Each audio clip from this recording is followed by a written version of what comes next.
Good afternoon, everyone. It's Monday again. So you know what time it is? It is Data Den time. And today I have the most amazing guests. I have the data power couple on the show. And I think the reason that they are the data power couple is because they're not actually a real couple.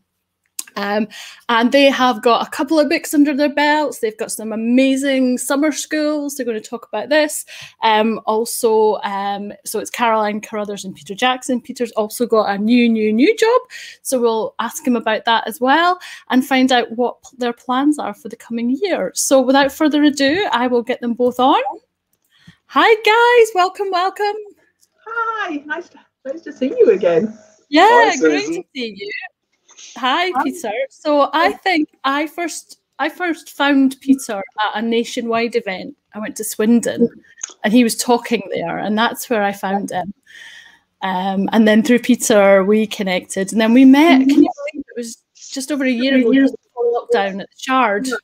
I can't believe that. It feels like such a long time ago now. And then, but when we started talking, it felt like I've known you forever. Yeah, totally. And then I have you to thank for the book as well. You are the driving person behind it. You pushed me to explore other avenues, so I cannot thank you enough for that. I can't wait to see the first draft. I am sitting on the edge of my seat. Yeah. So why don't you both introduce yourselves and tell everyone a little bit about yourselves? Okay, so before he can say anything, I'm Batman. I know exactly what that means. So, hi, everybody. I'm Caroline Carruthers. I'm his better business half. It was when you said we're a power couple, I was like, oh, Jesus. I am the chief exec of Carruthers and Jackson, which, funnily enough, actually comes from Peter and I, a company we set up together, which is a strategic data consultancy. Yeah. I am the co-author of the Chief Data Officer's Playbook and Data-Driven Business Transformation, and I'm a complete and utter data cheerleader, so I can talk data all day. The long winter night to fly by in my house. Perfect. Okay, Robin, off you go. Well, the only way I can riposte to that is to say, if one of us is the brains in the outfit and one of us is the looks in the outfit, you can make your own conclusions as to how that works. Sorry, Caroline. You can have that one. I've got no problem being the brains, Peter. I have no problem being the pretty one. Obviously, Caroline's done the introduction. I am the other half of that team, Peter Jackson. Until the 19th of February, I was the group director at Legal & General and chief of the investment management business. I've been busy since the 19th of March. I've stepped into helping Caroline more in Carruthers and Jackson to advance or more advanced. But also I've taken up the role on the executive leadership team as Chief Data and Analytics Officer for Exasol. So I've stepped up as events. I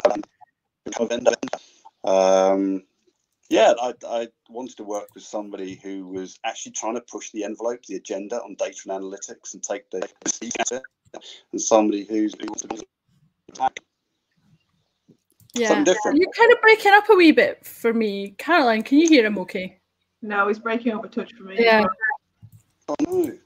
Peter, shoo the pigeons away outside. See if that works. There's no seagulls here at the moment. They are beginning to swarm for that time of year. They're all getting a bit.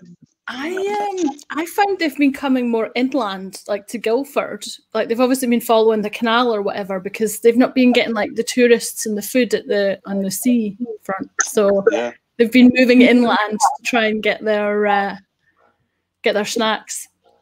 Well, I'm smack in the middle of the country, so if I see them, when we're in trouble. Yeah. I don't know about the northeast, but in Dundee, they're like on steroids plus. They are literally this size. They're huge. Yeah, where I come from. Yeah, no, just chubby seagulls. No, I didn't think we could talk about chubby seagulls today, but with you, Susan, I never know where. Well, that's it. You can get anything. So how did you two first meet in business? You probably like get this all the time. No, go on, Peter. You can tell it this time. We were at a conference, I think, in November 2017, Caroline. It's pretty recent then. I thought you guys had known each other for like decades. It just feels like it. So, in November 2017, we both speaking at this conference in London. Caroline was presenting on first 100 days of being a CDO because you were at Network Rail. And I was talking about delivering a data strategy. I just started at the pension. And over a cup of coffee, sort of mid-morning, we both looked at each other and said, our jobs would be so much easier if there was a book about this. Oh, why don't we write a book? And the really funny thing is that you may know Tim Carmichael, who was Chief Data Analytics Officer of the British Army. He was also speaking at that event. After the conversation starting over coffee, Tim, he'd come back, he'd been left out of the writing partnership. Sorry, Tim. All right. Don't go to the bar. Three's a crowd.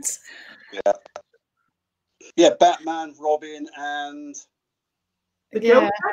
Batgirl. Would Tim make a good Batgirl? I don't know. I think he would look good in spandex. So you know. You never know. Yeah. Oh wow. So that, and then like you obviously made things happen pretty quickly. It was pretty amazing actually how fast things happened. So we didn't realise. So we decided just to put a few articles out on LinkedIn, and that's how we tested the water to see if people liked us writing as part of the style. And bizarrely, and I know this doesn't normally happen, but the publisher came to us, so they read the articles on LinkedIn and asked us if we'd be interested in turning them. Amazing. So we were completely blown away. Wrote the book, really pushed through. And I think it was almost to the day, Peter, wasn't it? From the time we met, the time we launched the first book, was it was a year virtually. Wow, that is impressive. The night that we launched, that our publisher told us that people didn't normally write as fast as we did, but because we didn't know what we didn't know, we just cracked on. So I'm kind of. Sorry. My wife was a literary agent and was a publisher at the time. When the book was published, she said to me, "Did you write a book?" She had no idea. So Jenny didn't see him write a book. He just suddenly went, "Oh look, I've got a book out," and she was quite surprised. Well, I think that was the really great bit of advice you gave to me when I first asked you about writing a book. You said, it was just a collection of articles and blogs and things. And I was like, oh, well, I've got loads of them. You've got plenty of writing style. You've got and actually, over the last year, I've done a lot of talking events as well, speaking presentations. So I've kind of like got even more stuff. So I'm kind of finding that it's just all coming out now. I can't get out fast. I think when people first write, they try to make it perfect. They try to imagine the first draft being what the book will look like. And I think when we write, Peter, we just kind of throw things at a page and then we kind of finesse it. But when we first write, it's a bit like having verbal diarrhea. It just all comes out. So when the book your first CDO Officer's Playbook came out, what was the response? Because it's different, isn't it? It was amazing. Peter, can you hear us all right? Because I know you were... I can hear you. Yeah, I can hear you. I just don't want to jump in first on every answer because I know I'm really bad at that. No, I realise that if I'm breaking up, it's better that you answer the questions, Caroline. But it was that's fine. You can give me hand signals and all sorts when we're... no hand gestures, though. It's live. That's normally a good one. He normally thinks, oh, well... For us, we were literally blown away. We were both in full-time work as chief data officers or data leaders at the time. It was something we'd done, and I would say in our spare time, but it was like weekends and evenings and all sorts of time we put into the book. And so when it landed, we were just, it had been something we created because we thought we wanted to have a handbook. We wanted to help people who were in our position or where we'd been, a few years beforehand. it just seemed to completely resonate with people. It was almost like the market was really hungry for it, and everybody jumped on it. And I think somebody described it as the Bible for data leaders, and we were just like, what on earth happened? But it blew us away. It was amazing. Fantastic. The first time the little flag came up on Amazon to say bestseller was an absolutely mind-blowing moment. Wow. Yeah, that was, we did sort of scream at each other down the telephone a little bit on that. I bet. Yeah, that is really exciting. So when did Carruthers and Jackson start, and did you fight over who got to put their name first? Yes. Caroline? We flipped a coin. Oh wow, I thought maybe you just gone alphabetically. Well, we had, as you can imagine, he had a really good reason why he wanted Jackson Carruthers, and I had a really good reason why I wanted Carruthers and Jackson. And we decided that the most mature thing we could do was flip a coin. I love we have a video somewhere of us flipping a coin and naming the company. Amazing. Fantastic. We have that on video, don't we, Caroline? We do. We do. Yeah. And how did you find starting a business? Did you find that because of the book you had a bit of leverage straight away and that credibility and that reputation? I think when we started the business, we actually started it because there was a demand for our time that we couldn't fill when we were both in full-time employment. So a lot of organizations were coming to us asking for help or advice, and we couldn't do it. So actually we had a unbelievably fantastic start as a business, because actually what happened was that we set the business up, and then when we went to people and said, we can help you now, and they bit our hand off. So it was a kind of really, really privileged position to be in. Fantastic. So do you see common data problems or organizational problems that you kind of find in most projects that are always there? I think because we've kind of split the roles now. So Peter's done in full-time employment, like you said, he's been in legal and general, so he gets that real depth of knowledge and awareness, and to keep us, on the bleeding edge of what we're doing. Whereas I see the breadth across a lot of different industries, and we in Carruthers and Jackson we work across 4 continents. I'll let you figure out which one. Which before the pandemic I was traveling around, but we've been able to do everything with this kind of setup, which has been amazing. But yeah, we do see lots of commonality. Obviously, every organization, every company wants to feel like they're special, and they all have their nuances. They all have things that make them a bit of an interesting customer to deal with. But the amount of times that it really is just helping them understand where they're starting from. So we always try and keep it simple. We always talk about the idea of the pirate's map. And that's the first thing that we go into organizations to help them with. Oh, I love that. So yeah, come on, everybody's got to have a pirate's map. Oh, so it's the maturity assessment that helps you understand where you're starting from. It's the visioning that helps you understand what this nice chest of gold looks like that you really want to aim for. And it's that strategy that takes you from one to the other in nice little footsteps, and you can pick up all the little gold doubloons of value on the way. I love that. I was just going to make a maturity model for my book from dirty data and all the stages, but I want like fun names for the stages. You can use my pirate map. But well, no, I'm not thinking pirate map, but I'm thinking something equivalent now. You've like opened my world up to more inspiration. Good. Please don't. And then also you have started what's been going for a couple of years now, the CDO Summer School, which I loved last year because I loved seeing everyone's posts every week. Like I wasn't even in it, but I felt part of it.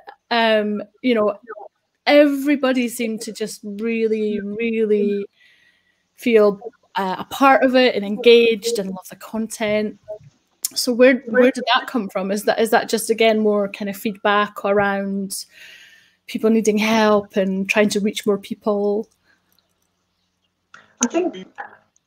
Go on. I think we wanted to feed back into the community of data leaders and people who wanted to follow it. We were aware there weren't any professional qualifications. already prescribed courses. And that's one reason why we've wanted to keep it free for participants. We haven't wanted any barriers for people to come and take part. Also, we've had an absolute, we've done it 3 summers now, Caroline, is that right? This will be 4. 3 summers. Wow. Yeah, we've had a blast every year we've done it. And doing it completely remotely. I used to really look forward to the sessions. It was good fun. And it looks like really good fun. Yeah, we learn a huge amount from talking to everybody. Yeah. Yeah, I genuinely think we get as much out of summer school as everybody else does. And a big part of summer school for us is that it's not just about people learning from us, it's about them learning from each other. And I mean, the data community, you know this, Susan, the data community is such a vibrant, helpful, wonderful community to be part of. People will go out their way to help you. Exactly. And this is just, you know, our way of helping connect even more of them and help them see how brilliant this community can be. Yeah. And I guess, I've hosted a couple of CDO roundtables in the last year, and the feedback you get from them really helps you kind of hone your messaging skills and services and things as well. You know, it's invaluable, and I think they feel probably more in a safe space to talk about those issues. You know, it really does keep us on top of our game, because the questions that we get asked, the challenges, you know, they share a lot. Summer school, I hate to use the word safe space, but it is a safe space where, you know, you're talking to people who understand where you're coming from, who understand the kind of problems that you're having and issues you're kind of facing, and where you can talk about it.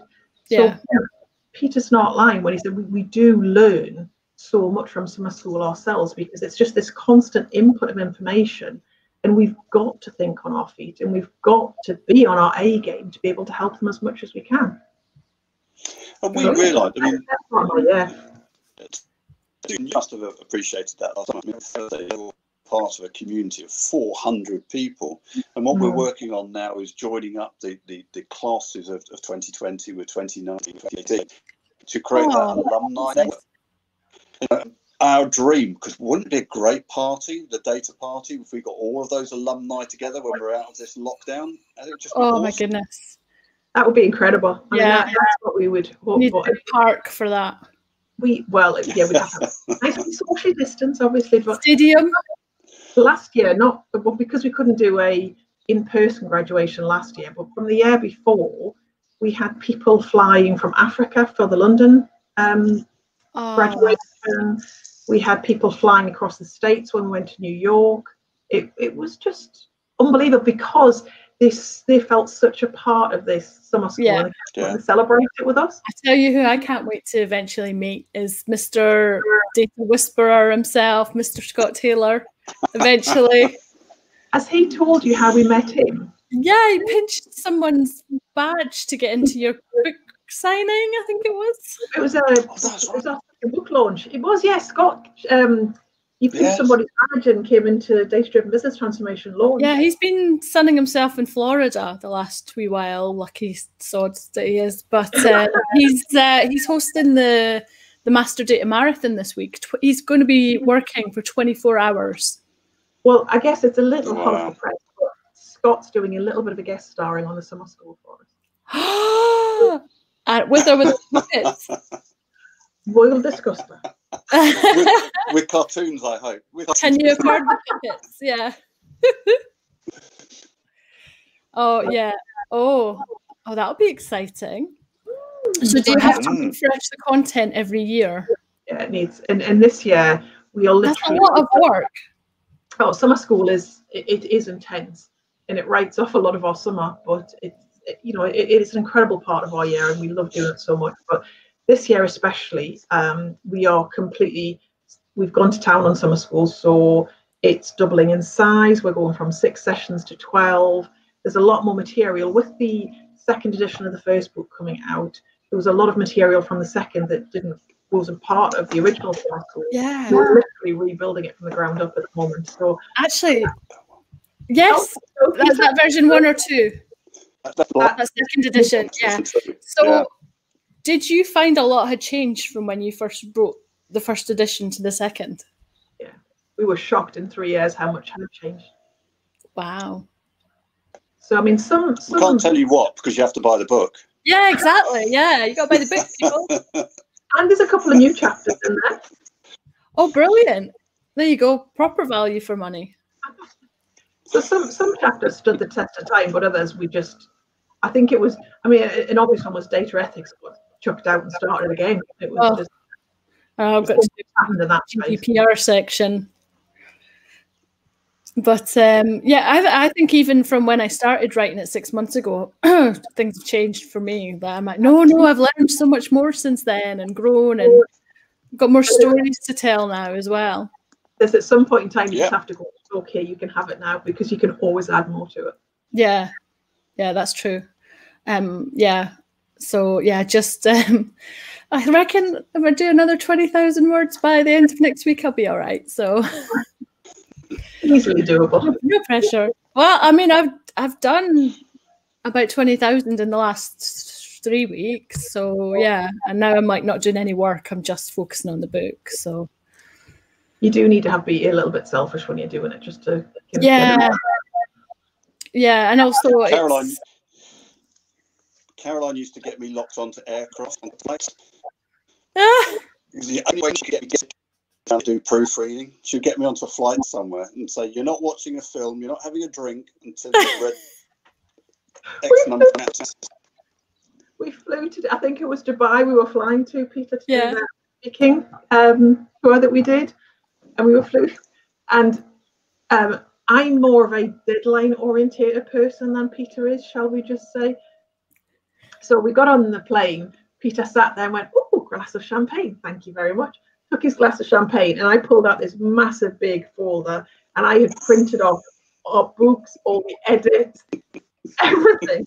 Handed it to him with a pen and went, "There you go. It's fine." And every single time he tried to do the sneaky kind of like lean back and pretend he was reading in his sleep. So I'm like, no, wake up. Peter, you're a glutton for punishment. Not 2 books, but 3 books. Well, 2 books and a revision. Sorry, Peter. There's that one. Yes. Yeah. So tell us about Data Driven and that book and where did that come from? That was really driven by a publisher. Wiley approached us and said, "Have you guys got another book in you?" And we said, "Yeah, we'd like to do a book actually that's more business outcome focused than talking to our community." And so they commissioned us to write that book. That was harder, to be honest. It was a lot more thinking digital transformation, and the outcomes for a business and what other business leaders might be needing to play in that journey. So that was a lot harder. I think that was the one actually you were punishing. That was the one. I think we made new swear words at one point to call you. I think that might have been that one. A lot happened. We were on a flight to South Africa, I think. We were lucky to go to Con Africa. And we're on a flight, and as you would, middle of the night, you want to get up and have a drink at the bar. So we're at the bar, and there was this other bar, and talking about what we were doing. He said, "Oh my God, I've read your book. Can you believe that?" We were on a flight with somebody else who was sitting around the bar with us and said, "Yeah, we'd read the book." We were just like, "Whoa!" No. Yeah, it's. I had a similar story. Well, kind of similar story. A guy I'd connected with about a year ago in the US had gone over to Africa for a few months. Met a guy out there who'd said, "Oh, have you heard of the classification guru?" He's like, "Yeah." "Oh, yeah, we're connected." It's amazing, isn't it? It really that's mad. That's absolutely crazy. I had to ring Peter after it happened, and it really kind of went, ooh. I was sitting on the tube in London, minding my own business, running between meetings, and this man started staring at me. Now, bearing in mind, this is the tube in London. Yeah. You never know what you're going to encounter. Yeah. And he was just staring at me. And then he got up and sat next to me, at which point, you got every alarm on your head going, ooh, yeah. And he just turned around and went, "Are you Caroline Carruthers?" And I'm like, "Yeah." And he pulled out the book. I'm like, "Could you sign this for me?" And I was just like, "Oh, of course I can." I was blown away. I was like, this doesn't happen. Yeah, it is. A couple of people said, "Oh, can I get signed copies of the book?" And I'm like, "Don't be daft." There's the first time Peter and I did a signing, we were taking bets as to like 4 people, 5 people. Yeah. We were sitting there going, oh, if nobody turns up, we'll just go get a drink, it'll be fine. And there was a queue out the door. That's amazing. Then Wow. we were just like trying to keep up and scribble faster. Oh my, so well, I guess so. Did you do a few signing events then when your book came out? I think when the original one, yeah, both the first 2 we did. Obviously in lockdown, we haven't been able to do much with the second one. Yeah, virtual signature. We've done them at Gartner events and at various conferences. You know, people like various books, and they'll ask us to go and do a presentation, and then be on the stand to sign copies. So yeah, we've signed a lot. I know how to spell my name. That is super cool. I do. Peter, can you remember there was one of the Gartner events, and I didn't think I'd be able to get along, so they'd only build you. But at the last minute, I became free, so I did go along. And this lady came along, and she obviously wanted Peter to sign the book, and I'd taken it because I was just sitting next to him, and everyone was like, and she literally put her hands over the book and went, "Should you be signing this?" I went, Peter Jackson. I went, "My name is on it." And as soon as I realised, she got really embarrassed. Oh yes, please, please, please. But because the sign just said Peter Jackson, I don't know who she thought I was. All they wanted was Batman. Robin. Robin. That day you were Batman for one day only. On that one day, I didn't. Yeah. And I guess, you know, like you said, like everything has turned upside down in the last 12 months. So first of all, how has business been for you? Has it changed? It has changed massively. To be honest, we're busier than we've ever been. We've already been more this year than we did on the focus of data. Yeah, because obviously what happened last year was that all the organisations got their IT quickly turned around. I mean, some of the things that people did with IT last year was incredible. They did in a month what they would have claimed it would have taken 2 years to do. Yeah. And then what quickly followed was, well, if we've got the IT working, we're really exposed on our data now, and we need to do something quite fast.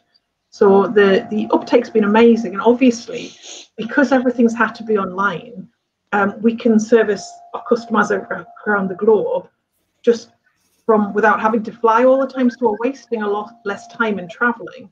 But I have noticed that at one point in time, we had customers that their time zone started for about 8 in the morning for us.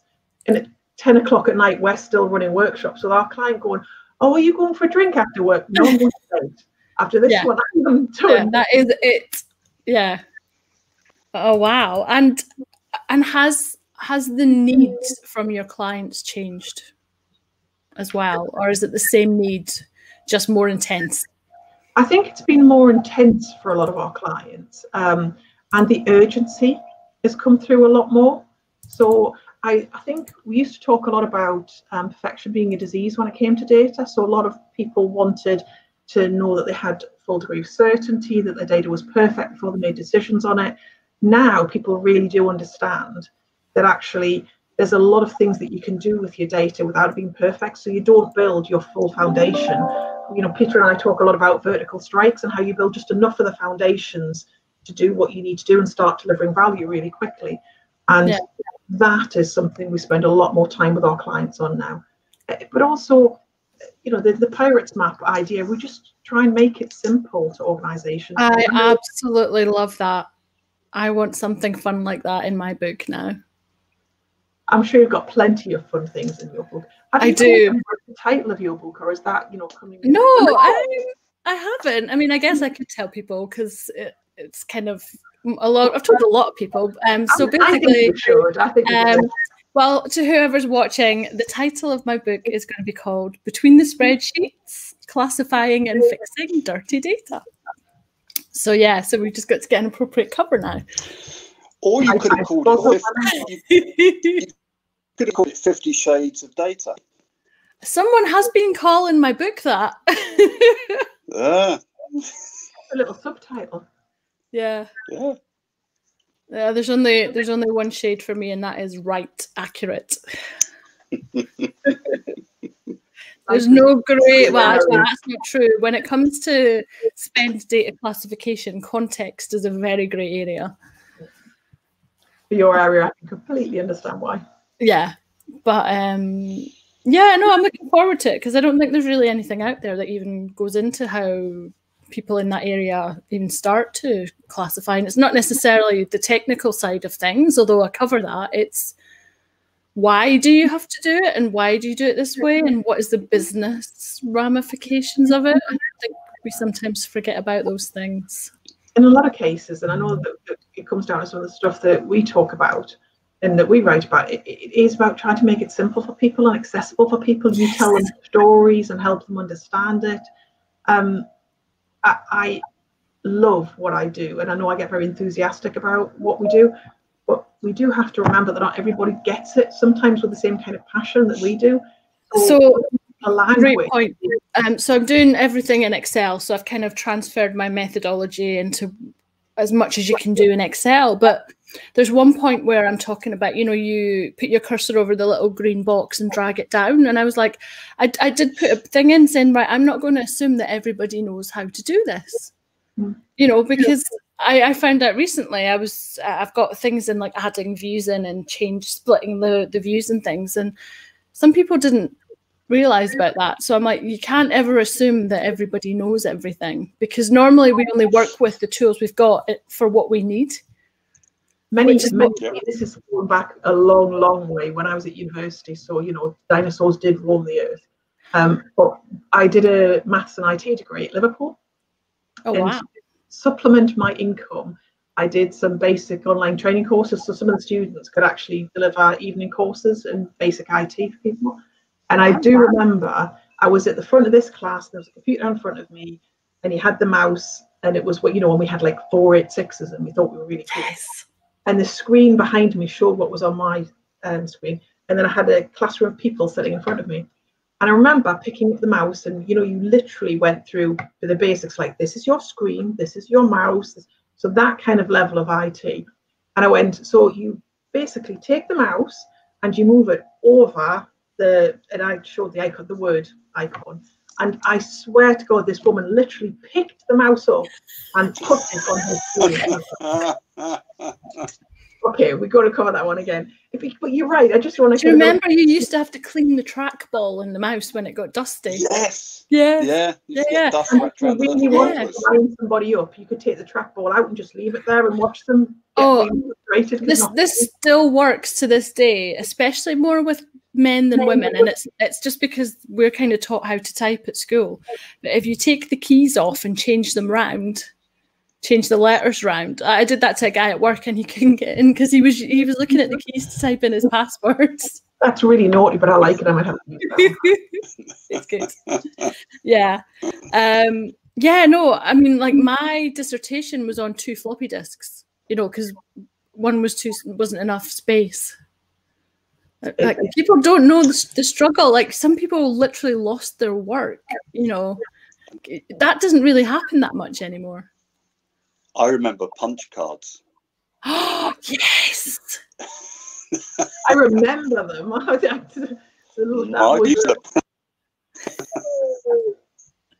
Yeah. It was a bit hard. I mean, years ago, I went to the Boston Computer Museum, and there was computers I'd worked on in that museum, which actually freaks you out when you know your work tool is in a museum now.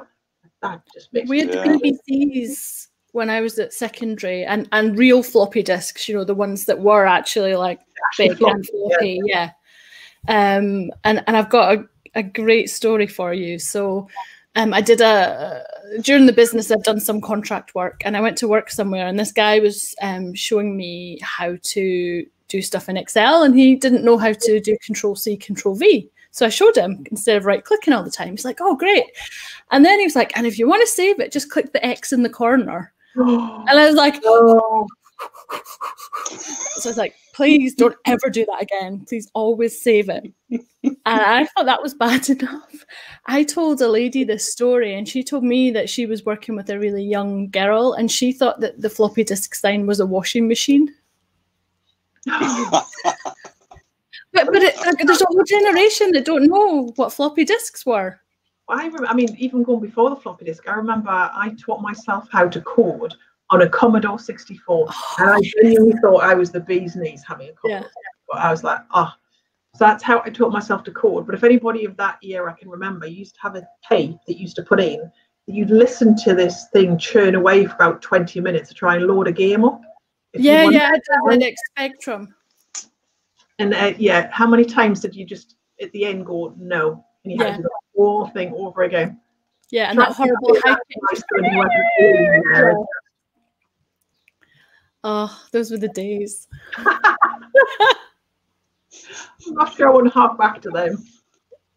So for people who are looking to get into data and become aspirational CDOs, you know, what advice would you give them? Where's a good place to start? You know, do you kind of have to learn like from the bottom up? Is there a specific area that you need to work in, or? For me, I think. Go on, Peter. Susan, you're quite right. Understanding which part of data you want to be in, because it's a huge ecosystem. Right? For data classification and data governance, machine learning and data science, and many stops in between. So I think understanding where you want to have a career in data now is important. I think the polymaths in data are pretty much over. And then I would look for those people who are already in that career and are aspiring CDOs. I would recommend a summer school. I think that the network of being part of realizing what you want to do is really powerful. Well, I think I've found certainly over the last year how powerful networking is. You know, and I know a lot of people who over and throughout lockdown have found new jobs through networking, not through recruiters. So I would definitely second that. How about you, Caroline? I would have to agree with Peter. I mean, what? Well, I know it doesn't happen very often, and it's a good job he's sitting down. How shocked he is, I know. But I do think that the beauty of the role when it comes to data is there are so many different types of role. There's so many different things that you can do when you come in. For me, I often talk about letting your curiosity lead. So it's just like try something new, push yourself out your comfort zone, give it a go, ask for advice. You know, we've talked about how wonderful the data community is, but I've never had anybody turn me down if I'd asked for help or I've asked them to talk to me about something. So it's, you know, I genuinely feel privileged to be part of the community. It's why Peter and I work so hard to give back into it. But I think anybody who's interested in working in the data sphere, reach out and ask us, you know, the whole community about what it's like, how they can break in. It's a wonderful place. The water's wonderful. Come and join us. Yeah, it's fun.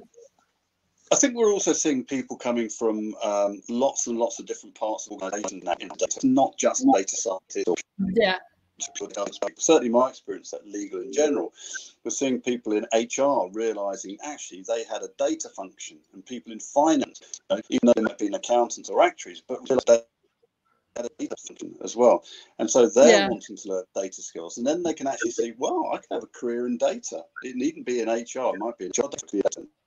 I think that we're seeing across broad spectrums of organizations becoming involved in data.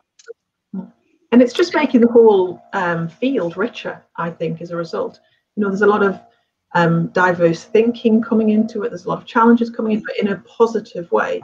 And I think, Peter, your example is one of the best data scientists you know did a philosophy degree. Yep. So it's brilliant to see this kind of range of people coming in. And you know, it's nice to have guys like yourselves who, you know, a lot of data scientists are introverts. You know, they're not comfortable being bubbly and chatty, and so, you know, it's good to have kind of people that can represent the industry in a good, fun way.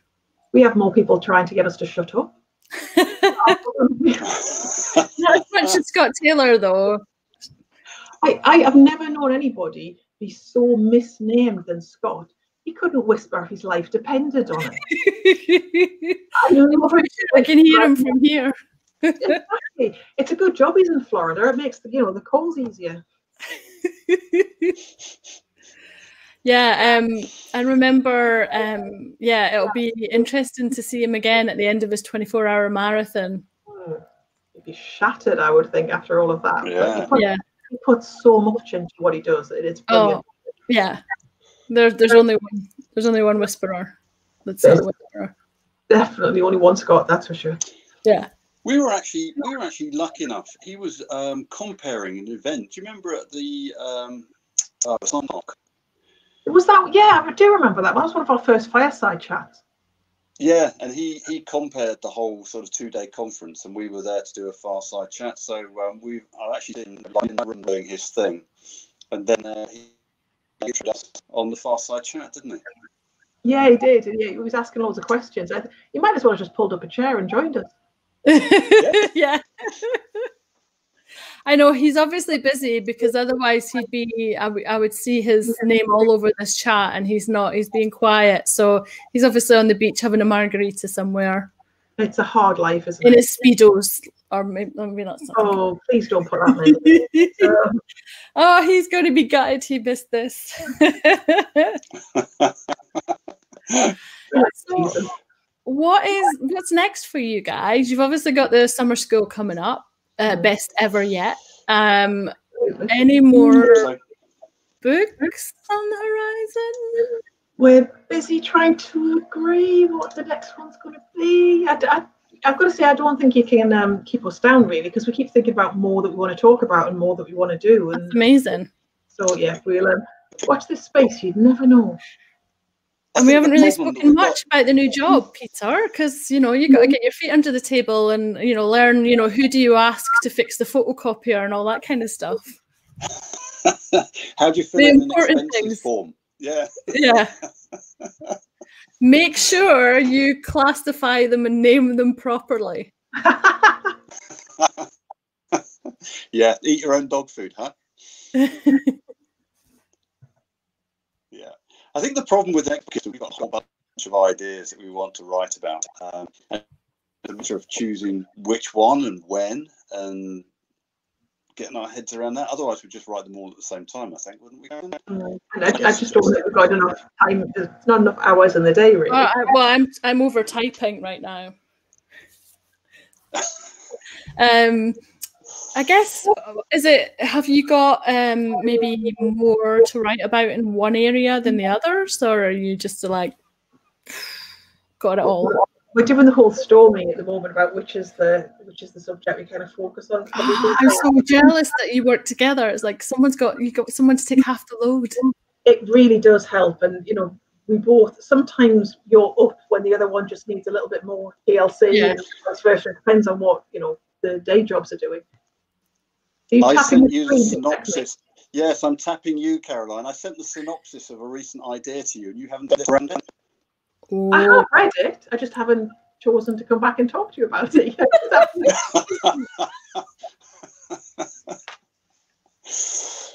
Well, getting there. Good goodness me. So, do you guys? Well, you've obviously got your summer school, but do you go to events and speak at events and things as well? Have you got much coming up? We do. I'm doing a few actually Informatica events coming up, and you can't keep Peter off the stage. He loves it so much. I think he lives on it. I'm doing about 3 a week at the minute. You are. You're talking. You've got a new job. You're potentially writing a new book. How do you fit it all in? I don't have children. Well, I don't have any children. Yeah. Well, technically, you do. They're just a bit older. And I don't sleep, I guess. I can vouch for that. Occasionally I get text at like 3, 4 in the morning when he's got an idea, and it just text things. I need to get it out. I reply back. Yeah. Oh my goodness. So yeah, neither one of us are very good sleepers, obviously. Yeah.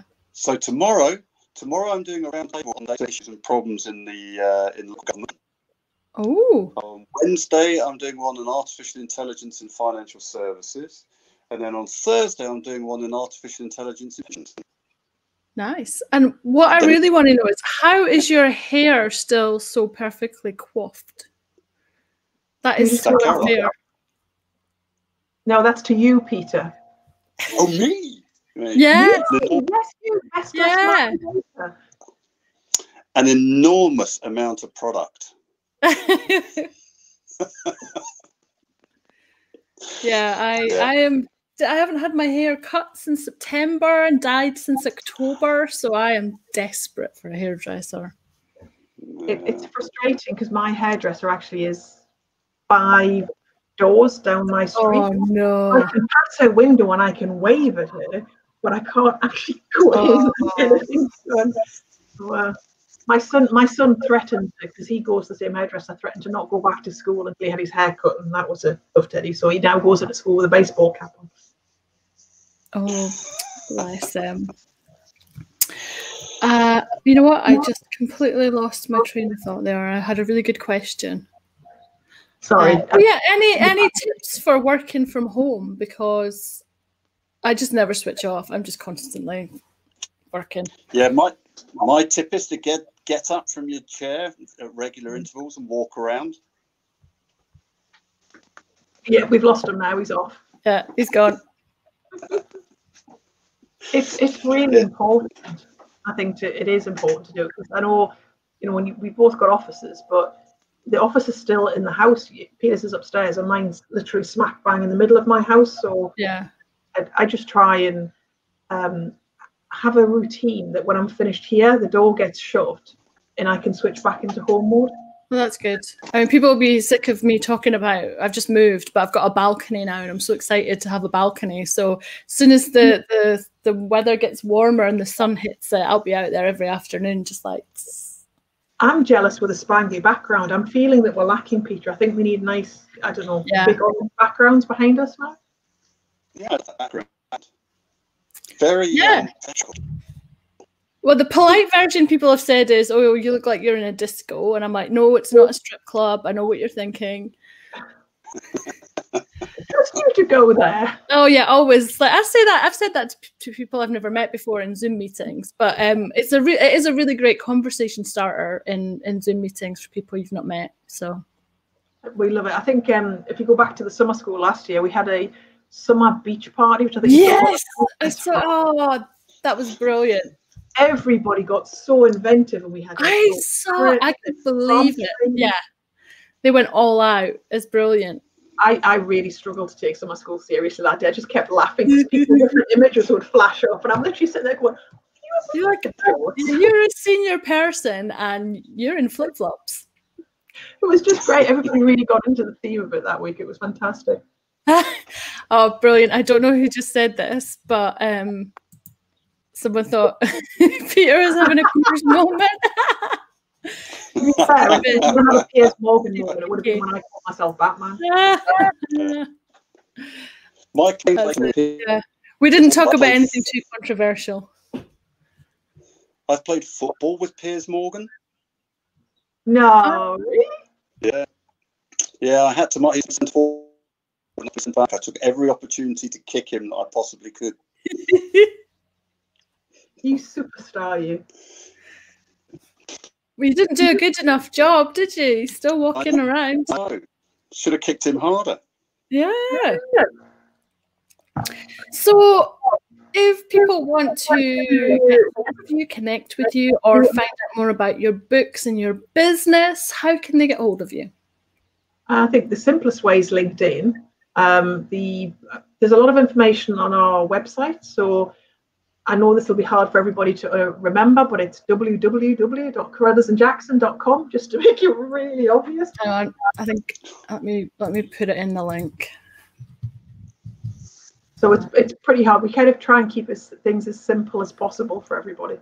So it's either LinkedIn or that's our website, and one of us will always answer the phone. Fabulous. There, that's in the comments now, so get hold of you that way. But we do put a lot of articles out still on LinkedIn. We do put writings, posts. We do try and make sure. You posted today teasing something for next week. We did, yeah, we did. Is that about anything you can share? Well, was it a picture of a bus? Might have been. It was in like grey kind of colour, dark colours, yeah. Oh, it might just be the start of summer school. Ooh, I wondered if it was going to be that. Oh, we've lost it. Oh, he really is having a moment now. Yeah. Was it the post? Did I say something? Probably wait to check it out because I'm not sure I told him we were doing it. I've just checked it out on LinkedIn. There he is. Wait, did you go? You disappeared when you did that. I'm sorry. I wanted to have a look at LinkedIn to see what was up because you didn't tell me you were posting that today. I did tell you it was the start of the teaser campaign. It was obviously a real teaser to Peter as well. Well, you need to follow that page as well, because please do. Yeah, when you're going to find out all the important information. Yeah, all the things about summer school will be coming out on that LinkedIn page. Brilliant. Right, you guys. Well, is there any other tips or anything else you want to tell the people about? I think we've covered a myriad of subjects. Okay, so I'm thinking maybe I'll think about summer school, but why should I? Hopefully we've given a little bit of a push on why. Well, I know why. I think it just looks fun. I get to dress up and meet some nice people and then learn.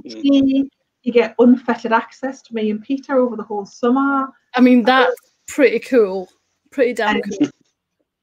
And it's data and it's fun. What more could you possibly want? But it is, joking aside, it is about being part of this community. It's about being able to meet a lot of people that maybe you didn't meet. We connect governments, companies, organizations literally around the world.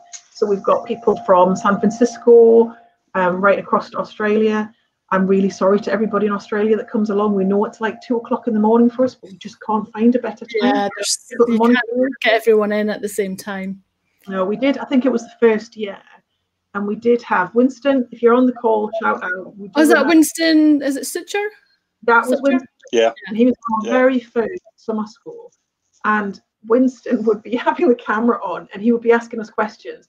And literally in the middle of summer school, I'm going, Winston, I can see your wife is asleep next to you. Turn the camera off. Listening to like dates 2 o'clock in the morning. So we thought that was dedication. That is real dedication. But he's doing great. He got a new job like a couple of months ago, didn't he? So yeah. See? Good to see. Do a Carruthers and Jackson summer school and you'll get a promotion. There you go. Joking aside, it's one of the nicest things. We often find that maybe about a year after summer school, we get a lot of people send us a little note going, just to let you know, I've just got my first CDO role. Or that's really nice. Yeah, and people put it on the CVs. It literally blows us away. It's incredible to watch it. Yeah. And, but when people come back afterwards, it's fantastic. Brilliant. And it's free. I mean, if anything, do you find though? Do you get many like no-shows, or is because it's you guys? You're like, no, like, do people run scared? Like, is Caroline's going to come after us if we don't turn up? Yeah, Caroline can be very frightening. Inside me. It was Natasha who used to go after people, wasn't it? If they didn't turn up, she was scary. Natasha was definitely the scary one. No, we don't get very many. And bearing in mind, it's over their summer, but we have people ringing in from their holidays. We only accept 400 to 450 every year, and we get a lot more applicants than that. So I think people feel like if they get onto summer school, they try hard to turn up. Yeah. Oh, brilliant. And in terms of the playbook version 2.0, available online from the website? Or from Amazon. We make it Amazon, W.H. Smith's, all the online books. And in all the good book-shops too. Actually, you can get it in the bookshops themselves, but online definitely. Just say yes. I'll just say yeah, absolutely. I think if I saw it in a bookshop, I might just you'd hear me screaming from Scotland. I'm not in Scotland though, you know that, right? I'm further down south. Okay, well I'll let you off then. Obviously the accent. See my accent trips people up as well. I know I keep saying to people, like, can't you tell from my Surrey accent that, you know, where I'm based? You know, I've only been in Guildford for nearly 20 years. I know, but sometimes when you've got a beautiful accent like ours, Susan, we just got to keep it. Oh, you can't lose it. You have to hold on to it with everything you've got. Absolutely. Yeah. Oh, well, this has been so much fun. Thank you so much for coming on. I really appreciate it. And yeah, I know there's a lot of people who couldn't make it right now but want to catch up. So I'll be sharing the link afterwards as well so they can catch up. Yeah, and yeah, just again, like publicly, just want to say thank you for pushing me to you know, pursue the book. And oh my goodness, I can't believe it. It's nearly written. I really can't wait to read it. And thank you for having us on. It was brilliant. Yeah. Brilliant. All right. Well, I shall pop you backstage and say goodbye to everyone. Thank you so much, guys, for tuning in this week. What an absolutely amazing pair of guests there. Next week, I have Joel Colin Demers, all the way from Canada. So he will be coming on to talk about what he's been up to, including his new arrival. So all that's left for me to say is have a great week, and I will see you next week.